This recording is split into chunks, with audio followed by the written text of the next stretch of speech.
on va enchaîner peut-être avec la table ronde 2, qui aura pour thématique, disons, l'inclusion numérique, réduire la facture numérique grâce à l'IA. Si les organisateurs sont en phase, si tous les panélistes sont connectés par rapport à la table ronde 2. Merci. Alors, moi, je vous souhaite bien une bonne table ronde. Je retourne derrière l'écran à vous écouter. En tout cas, merci, à très vite. Merci Linda, à très vite.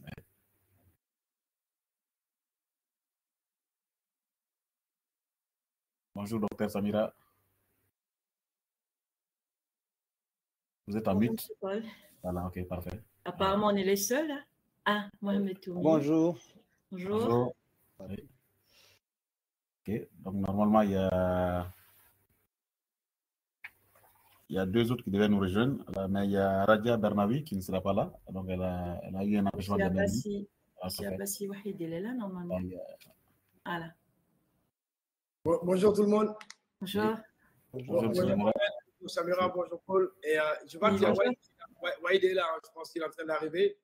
Ok. Et, donc je pense que Jibril est en train de l'assister, mais Wahid c'est bon, il fait juste activer son micro, Wahid. Je crois qu'il est du côté du Bénin ou du Togo, Wahid, donc c'est pas évident. Hier, il est là. Oui, Wahid est là. Il est là, dignité, donc c'est formidable. Et donc je vais devoir me retirer alors et te laisser avec le reste. Et le docteur Boumaza, je ne la vois pas connectée. Il y a Radia qui a annoncé qu'elle ne serait pas là. Alors, maintenant, docteur Boumaza. Mais c'est déjà bien avec Mohamed, Wahid et docteur Samira. Je pense que vous avez de quoi démarrer. En tout cas, on ne t'entend pas, Wahid. Tu as ton micro fermé. Tu es en mute. Oui, bonjour à tous, chers amis. Si je peux commencer, parce que je suis dans des conditions un peu difficiles, je suis en route de Tangueta vers Cotonou, après avoir inauguré trois projets de développement local. Et comme vous pouvez l'imaginer, le réseau est un peu difficile. Voilà. Ok, oui, voilà, donc je pense qu'on va lancer la table ronde et comme ça, on te fera intervenir en premier, voilà, vu les conditions dans lesquelles tu te trouves. Voilà, donc je pense que ce serait bien de commencer par toi. En tout cas, bienvenue à tous, voilà, bienvenue à tous nos panélistes et bienvenue à ceux qui nous suivent aussi, voilà, par rapport à cette table ronde 2, voilà, qui a pour thématique l'inclusion numérique, voilà, réduire la facture numérique grâce à l'IA.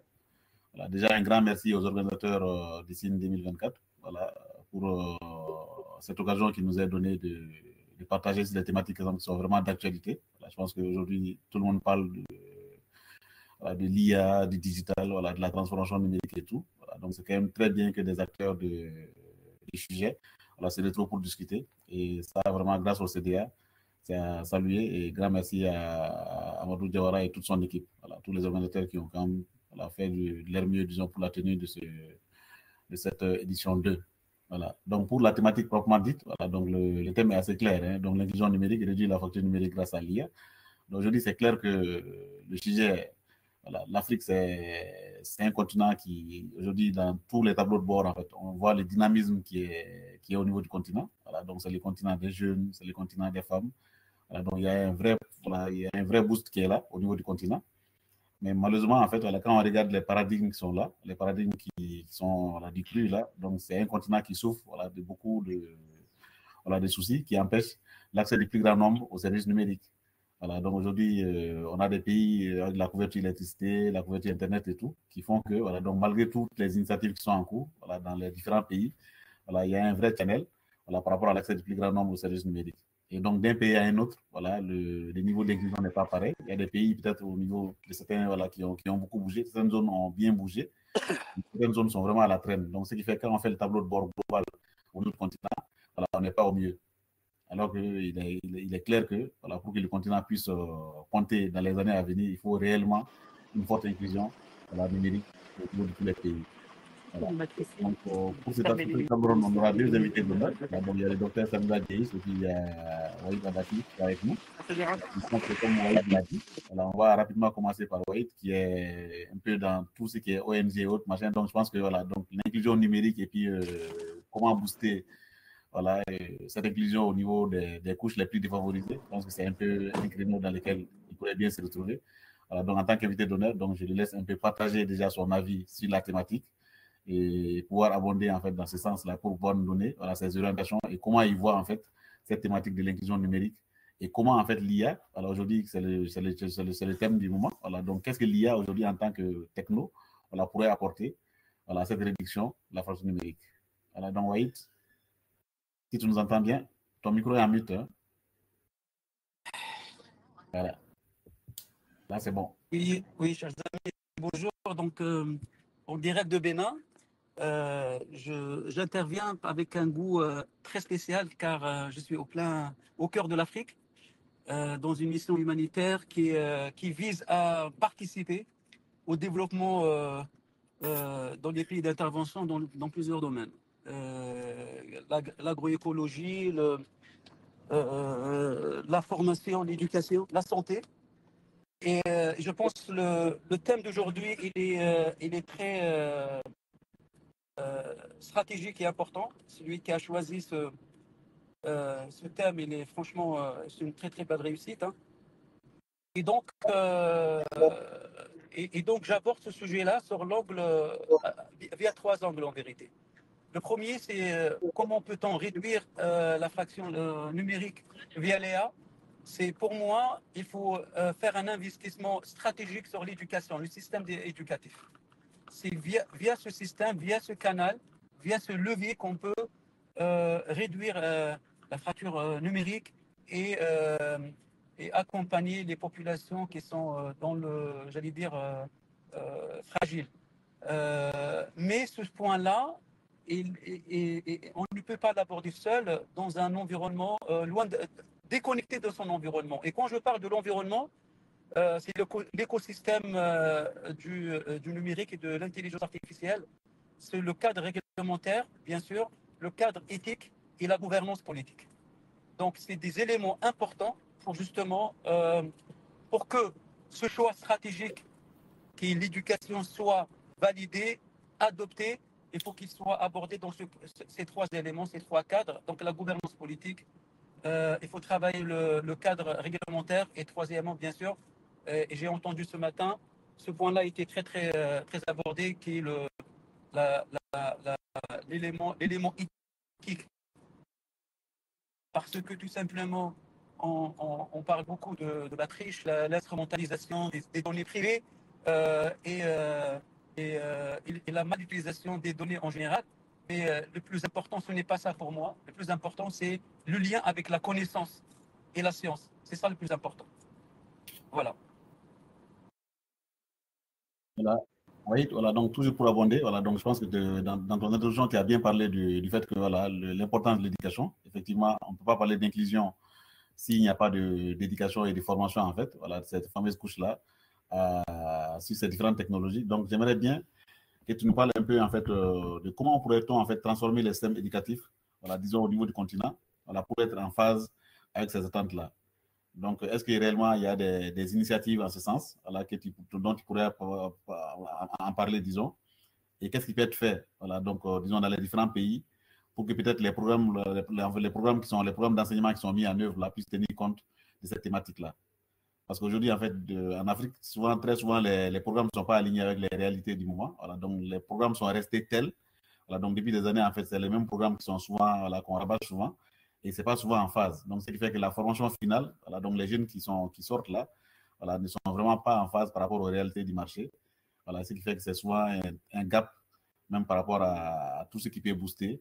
Voilà, c'est cette inclusion dont on parle.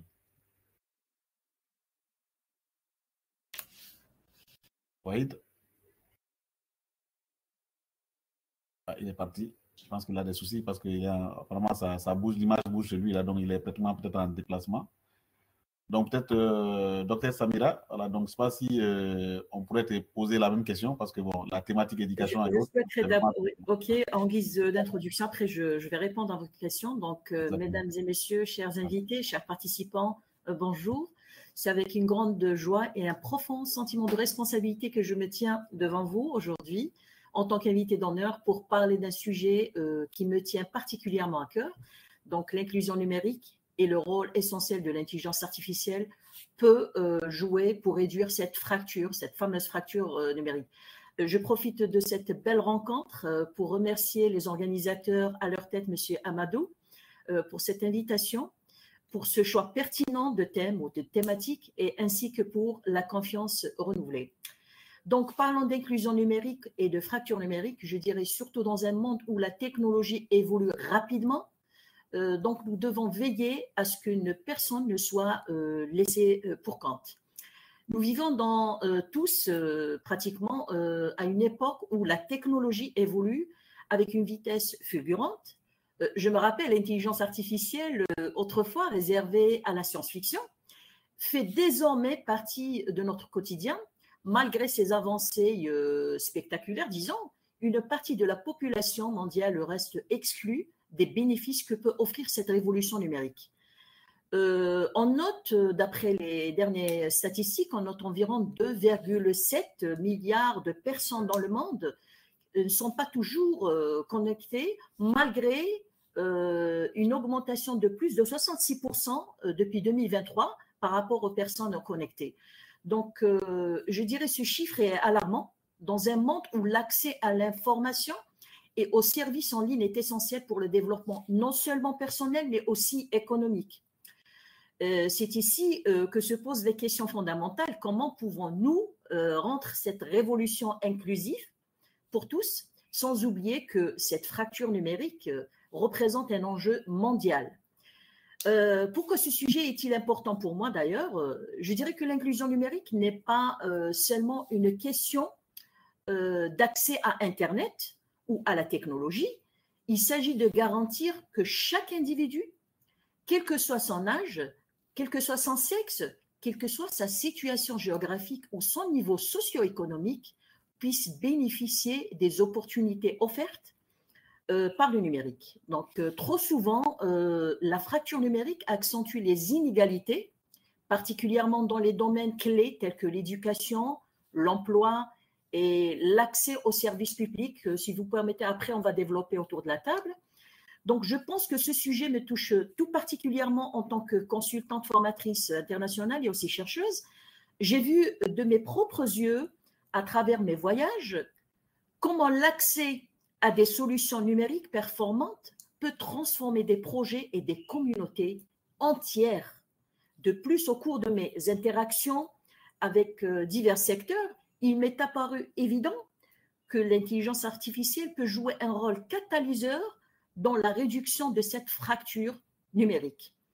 Donc, l'intelligence artificielle a le pouvoir de démocratiser l'accès à des services et à des connaissances que beaucoup considéraient autrefois comme, disons, hors de portée. Prenons l'exemple de l'éducation, si vous le permettez, juste, je cite 2-3 exemples. Grâce à l'IA, je pourrais dire qu'il y a des systèmes d'apprentissage personnalisés peuvent être mis à la disposition des étudiants dans des régions plus reculées, les plus reculées, leur offrant une qualité d'enseignement, disons, adaptée à leurs besoins, aussi peu importe leur localisation géographique. Je prends un deuxième exemple, c'est par rapport à la santé, où les diagnostics assistés par l'IA permettent à des communautés rurales ou mal desservies de bénéficier d'examens médicaux rapides et précis, réduisant ainsi les écarts dans les soins de santé. Si vous permettez maintenant, si vous voulez que je vous parle des barrières, vous voulez, je parle des barrières que pose... oui, je vous entends pas. Non, pardon? Oui, on peut enchaîner avec les barrières, effectivement, on peut enchaîner avec les barrières. Voilà. Donc, si je peux parler des barrières, par exemple, les barrières principales à l'inclusion numérique, je pourrais parler de la première barrière, c'est l'accès limité à l'infrastructure. Qu'est-ce que j'entends par là? C'est, premier élément, manque de connectivité à Internet. De nombreuses zones rurales en Afrique ne disposent pas d'une couverture réseau suffisante. Donc, l'infrastructure télécom est souvent limitée. Du coup, l'accès à Internet haut débit reste cher et inégalement distribué. Deuxième élément, toujours par rapport à l'accès Internet, je pourrais parler de coûts élevés avec des équipements. Donc là, les smartphones, les ordinateurs, autres dispositifs numériques sont souvent trop coûteux. Pour une large partie de la population, cela limite l'accès automatiquement de la technologie et creuse cette fameuse fracture. Deuxième barrière, je pourrais citer l'alphabétisation numérique insuffisante. Donc là, je fais allusion à quoi? Je fais allusion au faible niveau d'éducation numérique. Donc l'absence de formation à l'utilisation des technologies numériques constitue un obstacle majeur. Pourquoi? Parce qu'une grande partie de la population n'a pas les compétences nécessaires pour utiliser ces outils numériques de manière efficace. Un deuxième élément, toujours par rapport à l'alphabétisation, je pourrais parler de contenu, disons, non adapté. Pourquoi? Parce que le contenu numérique est souvent proposé dans les langues internationales connues, français ou anglais, alors que laissant de côté les langues locales parlées par la majorité d'Africains. Donc, cela crée un écart important entre l'accès aux informations et à leur utilisation. Je pourrais parler aussi d'une autre barrière qui est très, très, très répandue, qui est l'infrastructure énergétique déficiente. Pourquoi? Parce que l'accès irrégulier de l'électricité dans certaines régions est encore faible, encore instable, de ce qui limite l'utilisation des appareils numériques et l'accès à Internet. Donc, sans électricité fiable, la numérisation devient difficile à mettre en place. Il y a aussi un autre exemple de manque de volonté peut-être politique et de régulation adaptée. Donc, bien que certains gouvernements africains fassent des efforts pour améliorer l'inclusion numérique, les cadres réglementaires et politiques manquent souvent. Donc, il y a un vide par rapport à la réglementation et de coordination et de vision à long terme. Et je termine avec ce dernier mot pour ne pas monopoliser la parole. Donc, la régulation des télécommunications, donc je dirais dans certains cas, la régulation des prix des télécoms et la gestion des infrastructures sont inefficaces, ce qui empêche une plus large diffusion des technologies numériques. Mais je ne m'arrête pas juste à lister ou à citer les barrières. Je pourrais, c'est-à-dire pour l'ensemble des barrières, je pourrais proposer des solutions possibles.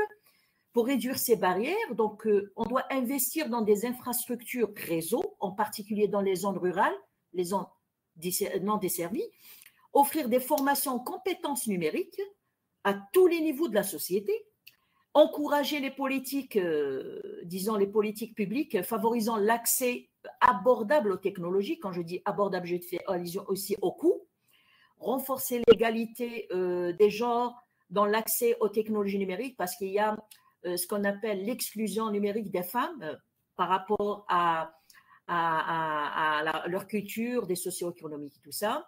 Et je finirai avec garantir une régulation claire pour améliorer la cybersécurité et la protection des données.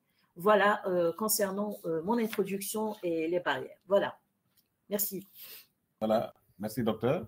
Je pense que tu as bien résumé. En fait, là, on a une idée, on a une très bonne vue sur l'ensemble des barrières effectivement qui ont été listées. Et tu as abondé aussi dans le sens en fait, de ce qu'on peut faire en fait, pour faire face à ces différents défis-là. Voilà. Donc, pour abonder un peu dans le même sens, voilà, j'aimerais passer la parole à Mohamed Toumi, voilà, qui est quand même le président du comité IA du cluster digital africain. Voilà, donc, toujours par rapport à la thématique. Et aussi, en fait, voilà, comme l'a dit Dr Samira, hein, donc, face à ces défis-là qui sont là, voilà, je ne pense pas qu'elle l'a dit au niveau des États. C'est vrai que les initiatives sont là. Voilà, les gouvernants dans les différents pays essaient quand même de pousser, voilà, pour que ces différents éléments-là soient pris en compte. Mais à mon avis, ça va être très compliqué que seuls les États puissent, que seuls les acteurs étatiques, disons, puissent solutionner cette donne-là. Donc, forcément, il faudrait qu'il y ait une coopération entre les acteurs étatiques et non étatiques. Absolument. À ce niveau. Voilà, donc, qu'est-ce qui peut être fait, voilà, pour qu'il y ait un axe de collaboration entre les différents acteurs, voilà, pour pouvoir, disons, voilà, résorber, disons, ces différents cas et ces différents défis qui ont été listés par le Dr Samira. Merci beaucoup, Paul. Merci à Samira qui a tout résumé. Donc, j'espère qu'il me reste quelques éléments à apporter. Merci pour l'initiative et pour l'organisation. C'est vraiment un événement qui montre qu'il y a une prise de conscience au niveau du continent, au niveau de nos pays. Donc, ça nous encourage, nous, à participer et à essayer de donner un petit peu ce qu'on peut pour aider dans cette transition. On parle plus de transition numérique, mais là, on est vraiment sur l'adoption des technologies qui sont aujourd'hui universelles. Je ne vais pas revenir vraiment dans le détail des barrières qui ont été très bien résumées, je pense, par Samira. Je pense qu'effectivement, même si je préfère parler de défis que de barrières, parce que ça, pour moi, c'est effectivement des éléments qui restent à adresser au niveau de notre continent. Je suis d'accord que voilà, les infrastructures aujourd'hui diffèrent dans nos pays et diffèrent également à l'intérieur des pays entre les grandes villes et les campagnes et les zones un petit peu éloignées des centres urbains. Donc, je pense effectivement que ces infrastructures sont un élément clé dans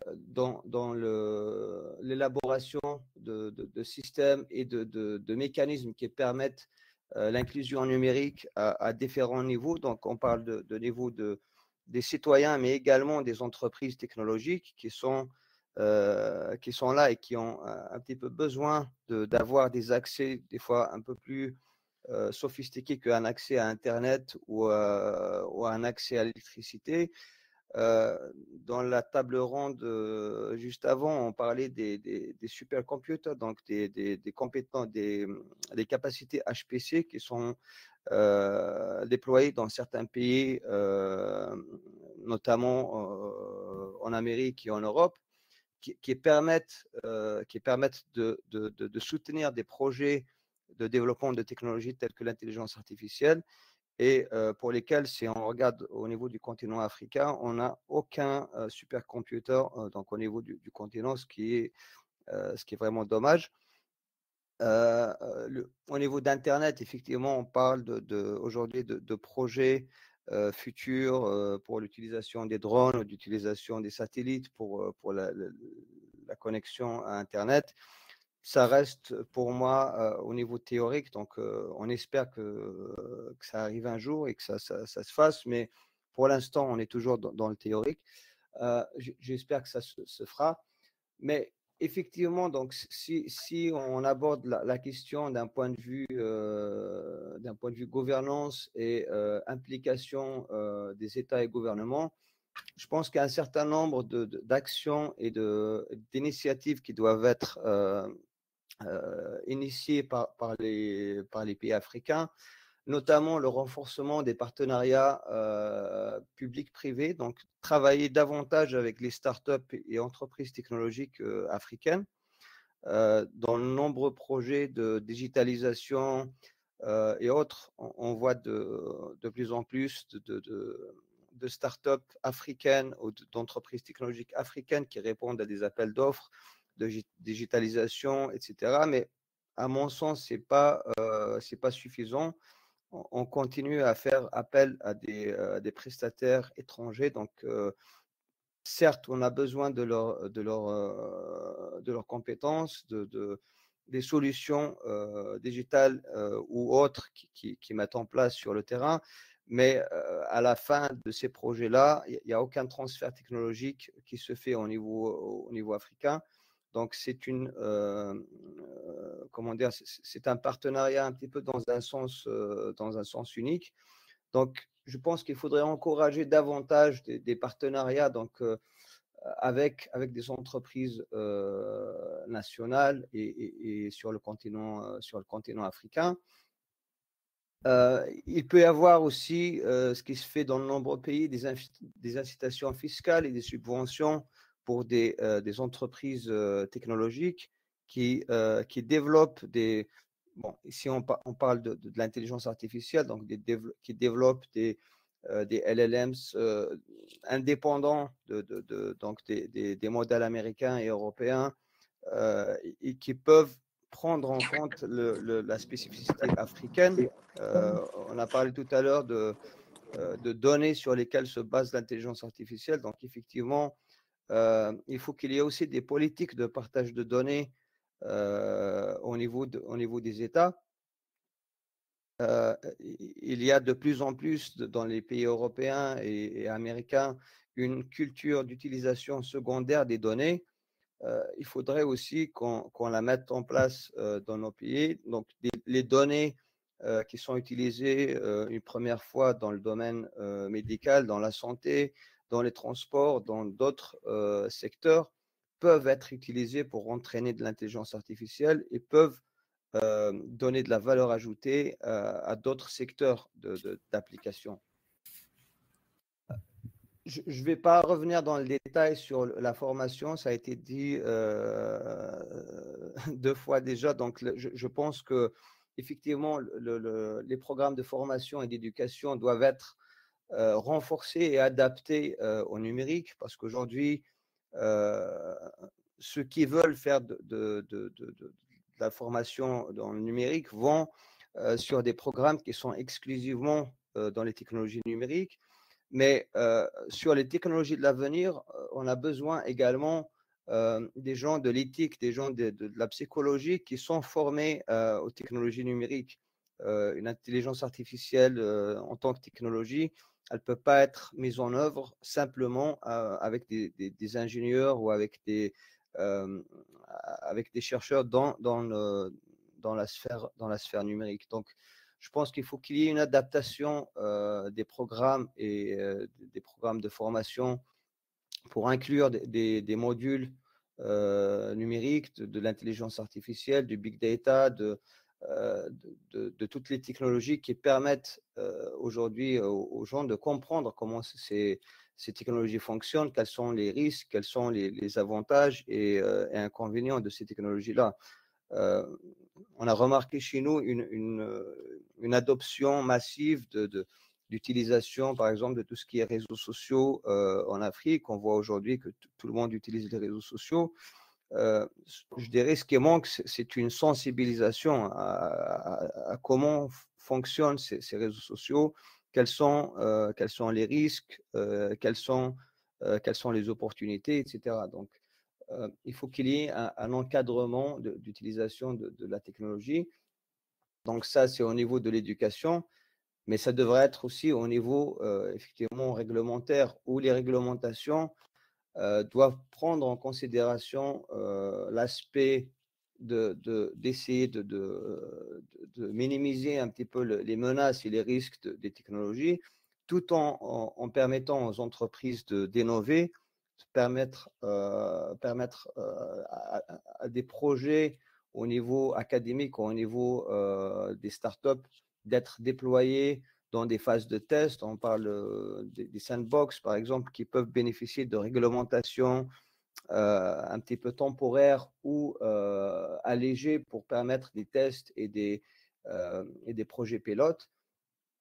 On peut parler également d'impliquer les instituts de recherche, les universités, dans la mise en œuvre de projets liés à l'intelligence artificielle, donc d'essayer de connecter le monde des entreprises avec les instituts de recherche, avec les universités.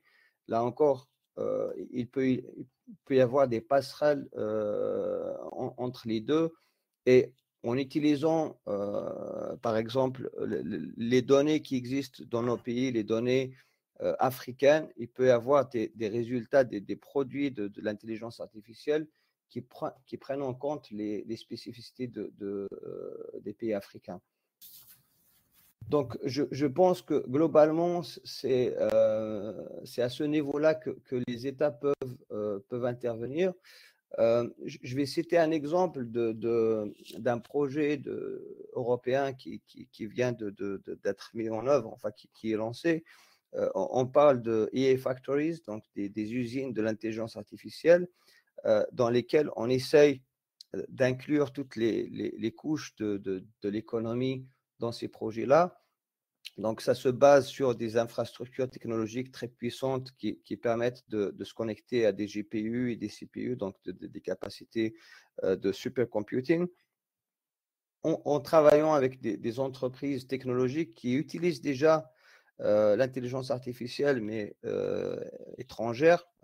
Donc, aujourd'hui, on a des startups et entreprises en Afrique qui qui utilisent des modèles qui sont développés en Europe et aux États-Unis, mais qui peuvent être donc constituer la couche applicative d'une puissance de calcul locale et en utilisant des données locales également. Donc, je reviens encore à cette question parce que je pense que il y a des masses de données dans le continent africain. On a 1,3 milliard de personnes. Donc, il y a une masse de données très importante dans plusieurs secteurs. Et je pense que ça peut constituer vraiment une base pour entraîner de l'intelligence artificielle africaine et éviter d'utiliser, on va dire, au moins dans les secteurs sensibles, dans les secteurs où il y a plus de biais dans les intelligences artificielles étrangères, d'utiliser une infrastructure et des données africaines. Donc voilà, je pense que j'ai cité quelques exemples de ce qui peut être fait. Voilà, s'il y a des questions, on peut encore approfondir un point ou un autre en fonction du besoin. Ok, voilà. Merci, M. Toumi. Samira, tu as une intervention? Je le remercie, M. Toumi, parce qu'il a bien étalé les défis et solutions. Donc, toujours par rapport au gouvernement et tout ça, et les secteurs privés, un élément très essentiel que je souhaiterais développer avec vous, c'est le financement de projets inclusifs. Il en a parlé, M. Toumi. Moi, je dirais que les organisations internationales, comme la Banque mondiale ou les agences des Nations unies, peuvent fournir des financements, parce que c'est, comme il a dit M. Toumi, c'est des coûts quand même assez élevés, tandis que le secteur privé peut co-investir dans des projets visant à améliorer cette inclusion. Donc, l'organisation internationale par des financements et les entreprises privées, ils co-investissent par des réalisations de projets visant à améliorer, disons, l'inclusion numérique. Donc, les gouvernements peuvent encourager ces investissements via des politiques fiscales incitatrices, comme il avait dit M. Toumi. Voilà, je voulais juste préciser par rapport au financement international. Voilà, c'est tout. Merci. Ok, voilà, merci Samira. Voilà, donc je pense que là, c'est bien dit, hein, et je note bien l'importance en fait de ce partenariat-là entre les acteurs, disons, étatiques et puis les privés. Voilà, et aussi, j'ai bien noté dans l'intervention de M. Toumi, voilà, l'importance en fait de la data. Voilà, quand il parle de data, c'est aussi la data africaine. Voilà, parce qu'aujourd'hui, on parle beaucoup d'IA. Voilà, mais qu'est-ce que le continent, voilà, qu'est-ce qu'on apporte, quelle est la touche africaine à tout ça? Voilà, donc aujourd'hui, il faudrait qu'on puisse exister aussi par le contenu. Voilà, donc le contenu africain doit être mis en œuvre. Et puis bon, malheureusement, en fait, quand on regarde la plupart des pays, en fait, la data, je ne sais pas ce qui se fait le mieux. Donc aujourd'hui, les gens, on n'a pas la culture de la data comme on le ferait dans d'autres parties du monde. Donc forcément, voilà, les initiatives qui sont en fait en termes d'éducation là sont à renforcer parce qu'il faut vraiment qu'il y ait une culture de la data qui prenne corps. Et derrière, après, maintenant, il faudrait que vraiment au niveau techno aussi, voilà, qu'on prenne un peu la main, voilà, qu'on ne soit pas juste des consommateurs en fait des technologies. Voilà, ou disons en copiant juste les LLM là, tels qu'on les reçoit comme voilà, en fait, voilà, tel que c'est donné, voilà, mais qui est voilà, une sorte d'appropriation en fait ces différents LLM là pour qu'on puisse les enrichir avec de la data et qu'on puisse avoir un contenu voilà, africain qui prenne voilà, qui prenne pas voilà, par rapport aux différentes initiatives en fait. Donc aujourd'hui, peut-être la question suivante qui pourrait venir de tout ça. Donc, est-ce qu'avec avec ces différents points qui ont été listés, voilà, ces difficultés qui sont là à gauche, à droite, est-ce qu'aujourd'hui l'IA en fait en tant que tel, si on n'arrive pas à bien cadrer, voilà, au lieu d'être disons un impact aujourd'hui en termes de réduction des fractures numériques, ne peut pas nous amener en fait à accroître les inégalités dans certaines parties. Alors, est-ce que on pourrait disons parler des risques d'inégalité, voilà, parce qu'il y a l'IA. Voilà, donc qu'est-ce qu'on pourrait dire à ce niveau-là? Est-ce qu'aujourd'hui, au lieu d'être un levier, disons, voilà, pour réduire la fracture numérique, est-ce que ça pourrait pas être un aspect en fait qui pourrait encore accroître les inégalités? Oui. Donc, on pourrait parler par rapport au risque que pourrait apporter cette inclusion numérique, c'est le biais algorithmique. Je parlerai du premier élément qui est le biais algorithmique parce que les algorithmes d'IA sont souvent entraînés par des données historiques qui peuvent refléter, disons, des préjugés ou des inégalités sociales préexistantes déjà. C'est pour ça qu'on doit encourager la collecte de données africaines, nos données à nous, les impliquer avec les données européennes et américaines et tout ça. Cela peut entraîner aussi des biais, disons, dans les décisions prises par l'IA. C'est pour ça qu'il faut faire attention. C'est pour ça que je dis que c'est un risque, aggravant ainsi, disons, les discriminations, par exemple, des groupes de personnes marginalisées par leur genre, race ou statut socio-économique, peuvent être mal représentés dans les données, ce qui conduit à des résultats équitables. On pourrait parler aussi d'un autre risque qui est l'exclusion non intentionnelle, c'est-à-dire non intentionnelle, pas voulue. Donc, l'IA peut renforcer cette exclusion numérique de plusieurs façons. Manque d'accès aux technologies de base, donc l'utilisation, disons, de l'IA repose sur l'accès des outils technologiques à Internet et des dispositifs connectés, ce qui peut laisser de côté les personnes qui ne disposent pas de ces ressources, souvent dans les zones rurales ou parmi les populations défavorisées. Donc, c'est quand même un point important à prendre en considération. J'ai dit tout à l'heure, j'ai parlé des compétences numériques insuffisantes. Donc, c'est par rapport aux formations. L'introduction de l'IA dans les services numériques exige souvent des compétences quand même assez spécifiques. On a besoin de certains prérequis. Et les personnes ayant des niveaux de littéraire numérique faibles peuvent être exclues des avantages de l'IA, qu'offre l'IA plutôt. Je parle aussi de perte de contrôle humain. C'est un risque aussi. Comment peut-on l'expliquer? La prise des décisions par les systèmes de l'IA peut réduire la transparence et les responsabilités. Donc, si les individus ne comprennent pas comment les algorithmes fonctionnent, ils peuvent perdre confiance dans les systèmes numériques, ce qui pourrait nuire à l'inclusion. Ce n'est pas tout le monde qui va adhérer. Par rapport aussi aux inégalités, disons, économiques, je pourrais dire que l'IA, en automatisant certaines tâches, pourrait renforcer les inégalités socio-économiques si les bénéfices sont concentrés sur les mains de quelques entreprises technologiques ou d'individus, disons, ayant des compétences spécialisées. Donc, les populations vulnérables risquent d'être exclues des opportunités offertes par l'économie numérique.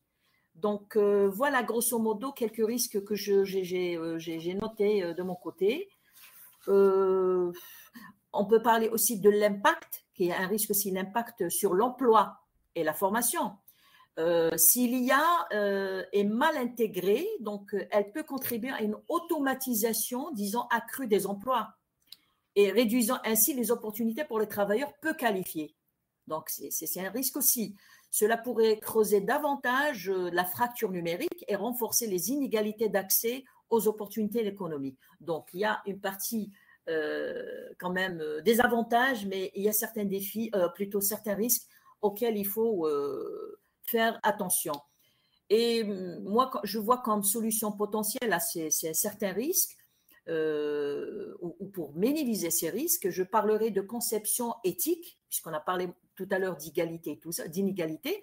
Donc, s'assurer que ces algorithmes sont testés et évalués pour éliminer les biais et promouvoir l'équité. Très important. Sinon, personne ne va embarquer dans ce train. L'accessibilité, concernant l'accessibilité, investir dans des infrastructures numériques et l'éducation technologique pour garantir que toutes les populations aient accès aux technologies et aux compétences nécessaires pour bénéficier de l'IA. Donc, égalité. Et je termine avec la transparence et responsabilité, donc développer des normes, disons, pour garantir que les systèmes d'IA soient transparents et que les processus décisionnels puissent être contrôlés par les humains. Voilà. Ok, merci Samira. Voilà, effectivement, je fais un peu le parallèle avec le panel précédent. Hein. C'est clair que voilà, les défis éthiques et sociaux de l'IA sont clés. Voilà, donc je pense que l'un des panélistes précédent avait tantôt dit, voilà, il faudrait de l'IA, mais l'IA par nous et pour nous. Alors, donc ça, c'est important. Il faudrait quand même qu'il y ait cette dose-là. Sinon, en fait, voilà, donc ça peut, disons, être très, très mal pris. Voilà, donc il y a Wahid qui revient de nouveau. Voilà, donc il est dans la belle campagne béninoise, donc ça coupe, ça vient souvent. Donc, je ne sais pas s'il est dans une zone couverte maintenant. Wahid, tu nous entends? Je profite de l'occasion pour intervenir. Voilà. Cette expérience de participer à distance en direct d'un pays comme le Bénin reflète et exprime la difficulté et l'opportunité en même temps. Je suis tout à fait d'accord avec Samira et M. Toumi par rapport à leurs propositions. et Paul aussi. Hein, donc, vous avez cerné le projet, la problématique dans sa dimension technique.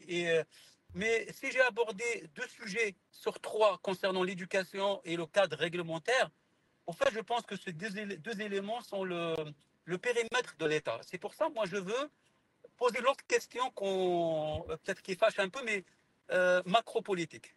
C'est que pour moi, le numérique et l'EA, ça fait partie de la souveraineté nationale. Quand on parle de l'Afrique, l'Afrique, ce n'est pas une idée abstraite. L'Afrique, c'est des pays et donc des États-nations en voie de développement ou des États fragiles. Et donc, pour moi, ce numérique et l'EA, pour moi, ça fait partie de la souveraineté nationale.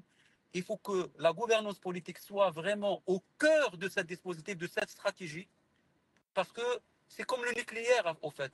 On ne peut pas le posséder si on n'a pas cette responsabilité, cette prise de conscience de cette arme massive et je fais le parallèle exprès. Et donc, je pense qu'il faut l'aborder aussi dans ce sujet parce que qui va assurer l'éducation, le système, la mise en place d'un système éducatif démocratique capable de propager et généraliser ces outils très importants pour nous, eh ben, c'est l'État qui doit mettre en place le cadre légal réglementaire, c'est l'État. Et donc, je veux être complémentaire à tout ce que vous avez dit. Je suis tout à fait d'accord avec ce que vous avez abordé comme solution, comme idée, mais je pense qu'il faut la compléter avec cette approche, l'approche de la gouvernance. Pour moi, elle est primordiale, la condition sine qua non d'une telle réussite pour réduire maintenant la fracture numérique. Et maintenant, on parle de la fracture de l'intelligence artificielle. Voilà globalement ce que je voulais dire par rapport à ça. Et je renouvelle mes remerciements pour ce choix de ce thème. Merci. Voilà, merci Wahid et bonne suite des voyages. Hein, voilà, donc là, je vois que la campagne elle est pas mal. Voilà, on voit un joli décor. Le panorama il est très beau. On te souhaite une très bonne suite. Voilà. Donc je pense que voilà, comme l'a dit Wahid, hein, donc c'est important. Aujourd'hui c'est un enjeu. Voilà, donc l'enjeu stratégique, je pense que ça on n'aura pas besoin on le dira jamais assez. Donc aujourd'hui, c'est clair que l'enjeu de l'IA et toutes ces technologies qui sont là, voilà, il faudrait qu'on se les approprie. Sinon, c'est en fait une arme, disons, de destruction massive là, qui serait peut-être entre des mains, voilà, pas expertes. Voilà, donc, je ne sais pas si M. Toumi, aussi, dans le même ordre d'idée, voilà, a quelques éléments à partager par rapport à comment faire, disons, voilà, pour un ancrage d'une IA, mais une IA, disons, maîtrisée et très sûre, voilà, au profit de nos pays. Je pense que Wade a complètement raison d'appuyer un petit peu ce point. C'est vrai que je l'ai dit de manière un peu plus peut-être furtive.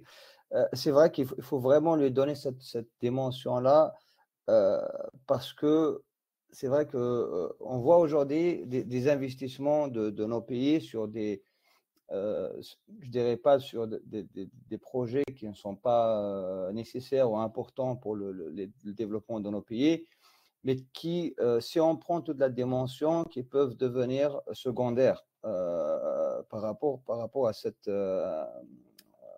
question du numérique et de la technologie en général. Parce qu'aujourd'hui, on a un petit peu cette chance d'accompagner le développement technologique mondial, ce qui n'était pas le cas dans les années 80 ou 90, lorsqu'il y avait les premiers modèles d'Internet, etc. On était vraiment loin et on ne voyait pas les développements qui se faisaient aux États-Unis, en France ou dans d'autres pays. Donc, on n'était même pas au niveau de les voir. Aujourd'hui, on a cette chance-là d'accompagner et de vivre ces développements technologiques.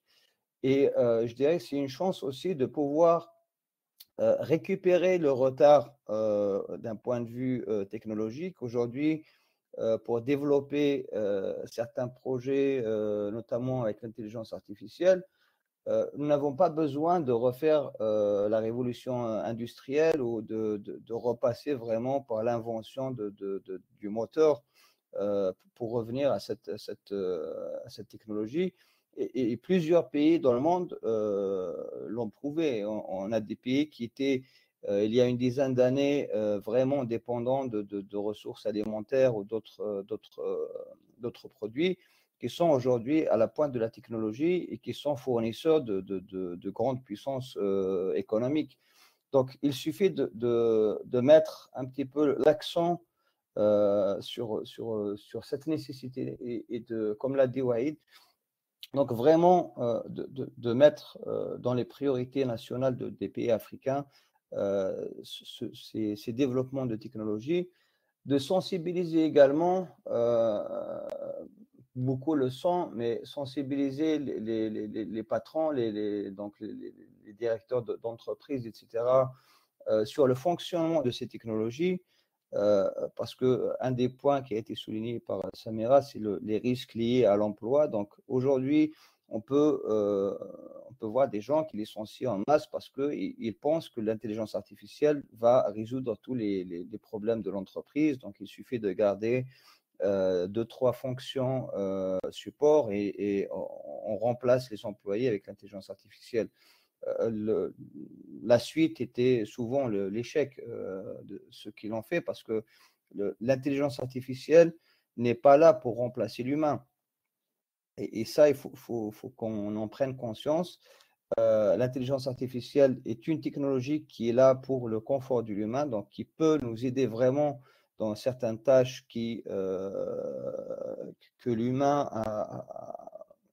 peut laisser à des robots et à l'intelligence artificielle de faire et se consacrer sur des tâches qui risquent un petit peu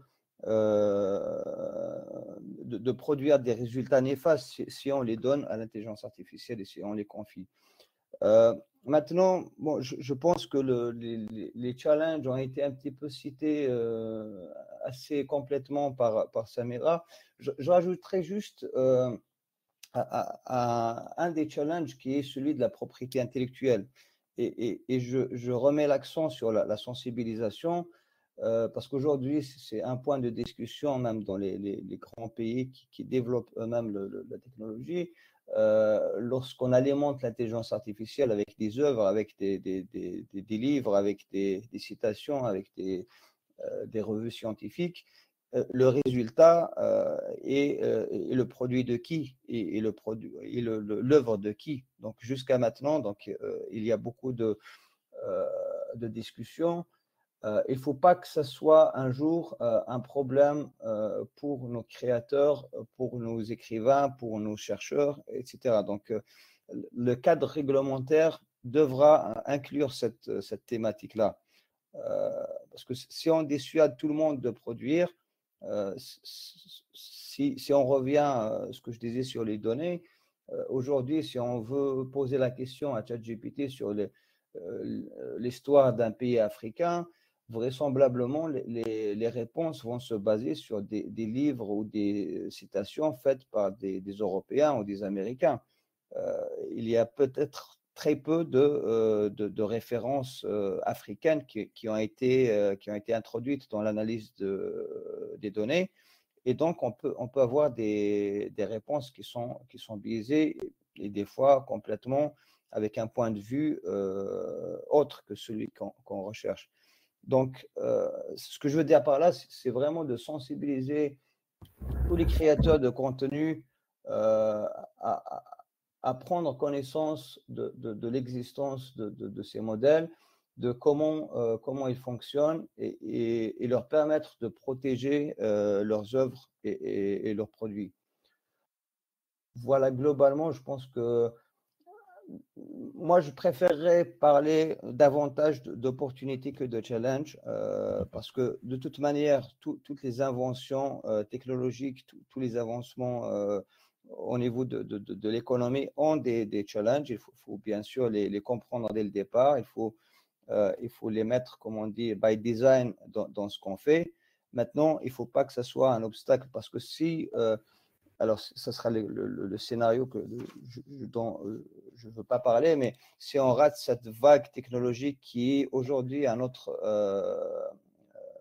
comment dire, qu'on peut accompagner.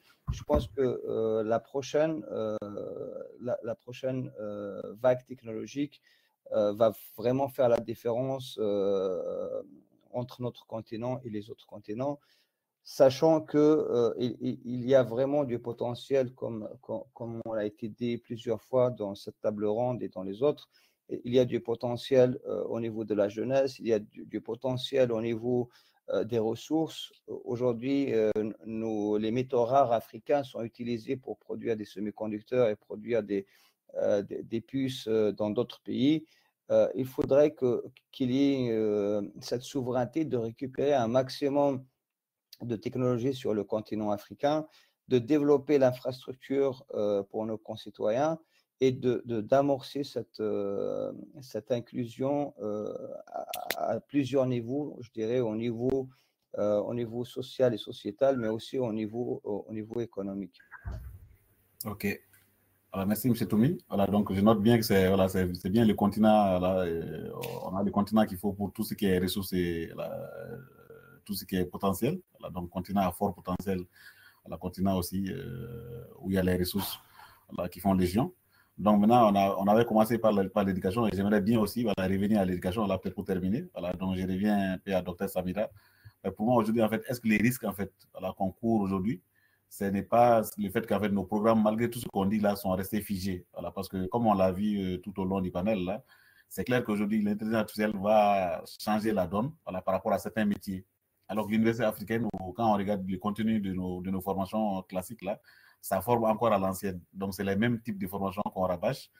Et concrètement, on risque d'avoir en fait donc, des profils qui sortiront, mais qui ne seront pas en phase avec les attentes du marché. Voilà, donc ça, une fois de plus, au lieu de doper en fait, en termes d'apport, là, ça pourrait encore créer des inégalités ou disons des gros risques parce que toutes ces personnes-là seront laissées, seront mises au banc de tout ce qui se fait parce qu'il y a des technos qui sont là comme l'IA qui feront qu'on n'aura plus besoin de ce genre de profil. Donc, qu'est-ce qu'il faudrait faire en fait pour revoir nos programmes éducatifs et les aligner par rapport à la nouvelle donne apportée par l'IA?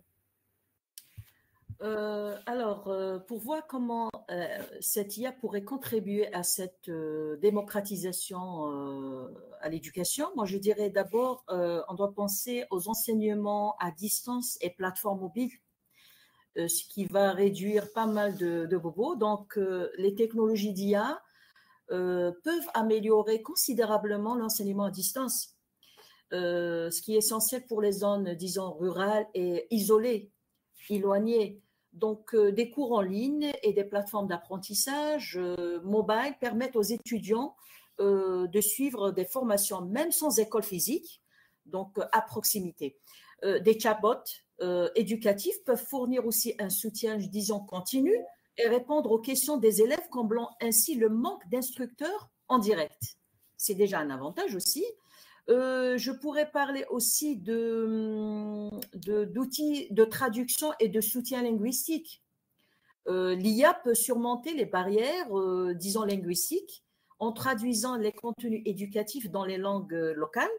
Cela permet à ces apprenants de cette propre région qui ne maîtrisent pas les langues dont j'avais cité tout à l'heure, ni l'anglais ni le français, d'enseignement classique, d'accéder à des ressources dans leur propre langue, facilitant ainsi cette inclusion qui est notre objectif et de populations rurales ou minoritaires, disons. Je peux citer un autre exemple, l'apprentissage personnalisé et adaptatif. Donc, l'IA, qu'est-ce qu'elle peut aussi apporter? Elle permet de créer des plateformes d'apprentissage qui s'adaptent aux besoins spécifiques de chaque apprenant pour les populations marginalisées. Et qui n'ont pas accès à un enseignement de qualité. Ces outils peuvent ajuster le contenu en fonction du niveau de chaque élève, offrir des recommandations d'exercices personnalisés, bien entendu, et suivre les progrès, disons, individuels. Ceci va aider à réduire les écarts d'apprentissage dus à un manque d'enseignement qualifié aussi. Voilà. On pourrait parler aussi disons, de suivi et analyse des progrès, parce que grâce à l'analyse des données de l'IA, elle peut suivre les progrès des apprenants, moi, j'ai vu même avec les formations, comme la formation en réalité virtuelle. Donc, identifier des lacunes, elle peut identifier les lacunes et fournir des retours en temps réel. C'est très important. Donc, cela permet de mettre non seulement en place des interventions ciblées, en particulier pour les élèves en difficulté, on peut les identifier, on peut les détecter et améliorant ainsi leurs chances de réussite. Pourquoi pas? Je termine avec, disons, la réduction de coûts. C'est un objectif aussi phare. Disons que l'IA, elle permet aussi à réduire les coûts liés à l'éducation en proposant des solutions d'apprentissage plus efficaces et moins chères que les méthodes traditionnelles. Et cela peut bénéficier aussi directement aux communautés marginalisées où le manque de moyens financiers est un frein à l'accès de l'éducation. Bien entendu, il faut que ça soit conditionné par des infrastructures, ce qu'on avait dit au départ. Voilà. Voilà, merci Dr Samira. Donc, je pense on tend vers la fin de la table ronde. Donc, il nous reste juste 2 minutes sur les créneaux accordés pour cette table ronde. Donc, j'aimerais bien, voilà, donc peut-être en termes de mots de fin, voilà, donc tout un chacun, en fait, aujourd'hui, comment vous pouvez, en fait, voilà, quel est les mots clés, voilà, qu'on pourrait afficher là, qu'on pourrait donner, voilà, pour résumer, disons, l'impact de l'IA, voilà, en 2 mots, voilà, l'impact de l'IA sur la fracture numérique au niveau du continent. D'accord. Alors, en 2 mots, moi, je dirais que, pour conclure, je dirais que l'avenir sera numérique, donc rien à négocier. C'est un virage incontournable. Et il est de notre responsabilité à considérer l'inclusion numérique comme un défi collectif et comme un enjeu mondial. Ensemble, avec la puissance de l'intelligence artificielle et de notre volonté, c'est très important, volonté d'inclusion, très important à le souligner, nous pouvons non seulement réduire cette fracture numérique, mais aussi bâtir un avenir où chacun, peu importe sa condition, pourra bénéficier pleinement des opportunités offertes par cette ère numérique et garantir que personne n'est laissé de côté. Moi, ma vision pour l'avenir, je dirais en tant que femme active dans un secteur lié aux nouvelles technologies, je sais à quel point il est important de pousser pour une technologie qui non seulement innove, mais qui inclut. Mon objectif est de contribuer à bâtir un monde où la fracture numérique se referme, où chacun a sa place dans cette ère numérique et où l'IA sert à ouvrir des portes plutôt qu'à créer de nouvelles divisions. Et je vous remercie. Merci beaucoup, Samira. Et Tommy?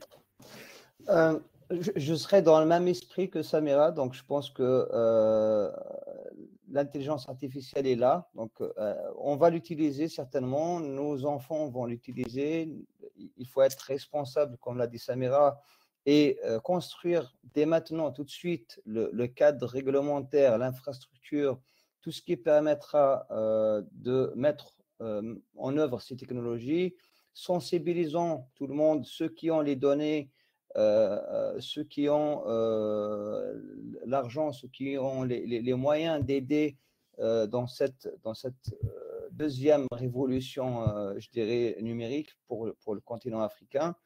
Il y a tout à gagner. Il faut être indépendant des autres modèles, des autres technologies qui sont déployées ailleurs. Le continent africain a ses spécificités, a son histoire, a ses caractères, comment dire, spécifiques au continent. Il a besoin d'une intelligence artificielle africaine. Et c'est maintenant que le continent, quand je dis le continent, donc tous les pays africains, au niveau des États, au niveau de la société civile, au niveau de nous, diaspora, devons maintenant mettre en œuvre. Et voilà, je pense que c'est maintenant qu'il faut agir. Au niveau du CDA, donc, nous avons initié la commission IA du Cluster Digital Africa. Donc, on va essayer également d'identifier toutes les personnes, soit au niveau du continent, soit à l'étranger, qui peuvent participer à cette initiative. Donc, j'invite tout le monde à nous contacter et à essayer un petit peu de brainstormer cette intelligence naturelle pour une intelligence artificielle africaine? Voilà, merci M. Toumi. Voilà, donc moi, en termes de conclusion, voilà, donc je dirais que voilà, avec nous ou sans nous, voilà, elle se fera. Hein. Donc, je pense qu'on n'a pas trop le choix. Donc, faisons tout pour ne pas rester, disons, en marge de cette transformation qui est là. Et surtout, apportons nos valeurs, apportons notre contenu. Voilà, parce que sans notre contenu, on sera consommateur et on nous fera aller voilà, en mode suivi et non en mode apport, en fait. Voilà, donc je pense que cela clôt un peu notre table ronde. Voilà, je pense que les uns et les autres ont apprécié voilà, la teneur, disons, le contenu des thèmes qui ont été échangés. Et la très belle journée, en fait, du Sinafrica 2024 se poursuit. Voilà, donc je pense qu'il y a un open mic qui suit juste après nous, voilà, qui a pour thématique, disons, les bonnes pratiques de l'IA. Voilà, je pense qu'il n'y a pas mieux. Aujourd'hui, on a parlé des défis éthiques et sociaux. Après, on a enchaîné avec tout ce qui est fracture numérique. Voilà, comment réduire la fracture numérique. Et là, aujourd'hui, disons, on enchaîne avec les bonnes pratiques de l'IA. Donc, je pense qu'il y a la modératrice Fatima Zora qui est connectée. Donc, Fatima, si tu nous entends, voilà, je te passe la main. Merci beaucoup. Oui, je vous entends.